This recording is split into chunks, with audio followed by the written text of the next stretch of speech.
Here are two movements inspired by knees over toes guy that will help develop a sense of strength and stability and balance in your legs and your body.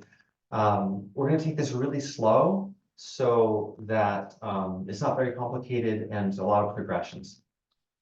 You're going to lean against a wall comfortably with your feet 6 to 12 inches or so, just something that just feels normal and easy to lean against. From there, pick up your toes, try to lift your feet off the ground. You're going to feel the front of your shins get really active. So the goal here is to lift up as high as you can and then put your feet back down. Number one, do these movements while being able to breathe. Number two, go slow enough that you can relax your face. If you start noticing your face getting very, very tense, just slow things down. So again, we want to maximize learning in your motor, in your brain, in your nervous system. We're not necessarily trying to condition you for a run. You just want your body knowing how to move, and that's something that your body can learn more about and grow and adapt until you stop growing and adapting. Now this is easy because you've been doing this for a few days. Then lean more forward. And this is going to put a little bit more stretch in the back of your legs. If it tends to be really easy, then one of these you can do is start to bring both your hands forward. This comes from, this is inspired by foundation training. And that's going to engage your core a lot more. So again, very simple, back on the wall, lean a little more forward for balance, for more challenge. And then hands forward for core. Aim for enough of these that you feel burn, and then maybe do 2 or 3 more slow. So give yourself a little bit of a strength and conditioning challenge. But if you find yourself really just like, I'm just trying to get this done, then slow things down, find a way to enjoy it. I'd rather you look forward to doing these tomorrow than hate that you just did them today. Okay. Relax. Now stand for a moment and look around the room, because you just did some things to your ankles and your feet and your brain. How do I say this? Well, your body's going to function a little bit differently. Plus, some of your muscles are a little tired. So if you look around the room as you move with your feet a bit, you'll reintegrate. Your body will get a new sense of where you are and how you move. How can you move with these stronger front shin muscles? Okay, the second move is for the back of the legs, calves. For this, you're again going to push onto the you're going to put your hands on the wall, neck push, and walk your feet far enough away that you're leaning forward. Now, don't stick your butt out. Bring your butt forward enough that you're getting a bit of a stretch in the calves. As you get stronger with this, you can go a little bit further. So the main thing is you get a little bit of stretch in the calves, hips forward, so that when you lift up high into your calf raise, you're actually doing something.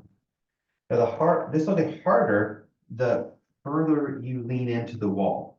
So easiest is your arms are straight as you can go. And to practice more and more arm strength and core strength, have your elbows bent more and more. So we can do this twice just to give it a sense. So 1, elbow straight. Let's do 5, up and down 5 times.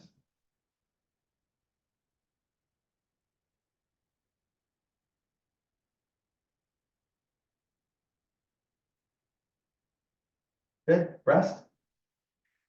Second time, let's bend the elbows. Find an area that, or find a depth that is challenging, but you can still breathe. So you're challenging your strength, but not over challenging yourself. And you might need to move your hands down a bit. Chin down, you're looking down, your arms are working, and then up you go onto the toes. 5 times.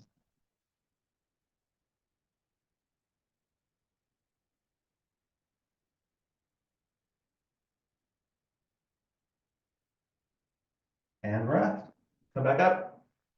And again, we just challenged stabilizer muscles and balancing muscles. So pause, look around the room, wiggle your feet, And take a few breaths.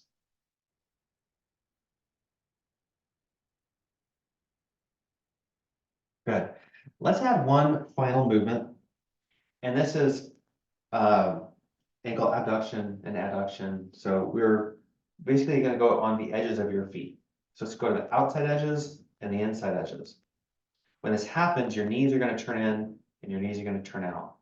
And this is really good because if you lose rotation in the hips or the ankles, that becomes a problem for walking.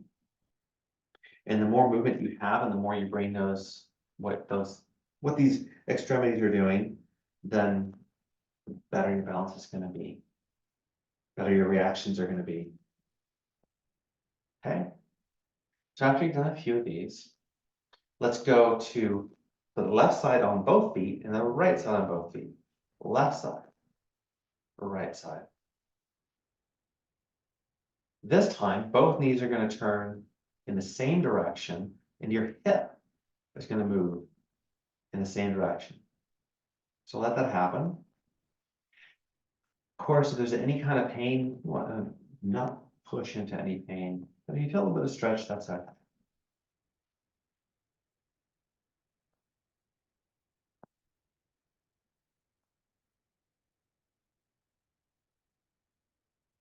Okay, now you can make lots of other variations with this. You can shift to you can go in circles, going from heels to the outside edge, to the toes, to the other outside edge and back. There's a version of this where you move your knees. So I'd like you to play and be creative over the next few days as you practice these. You do the wall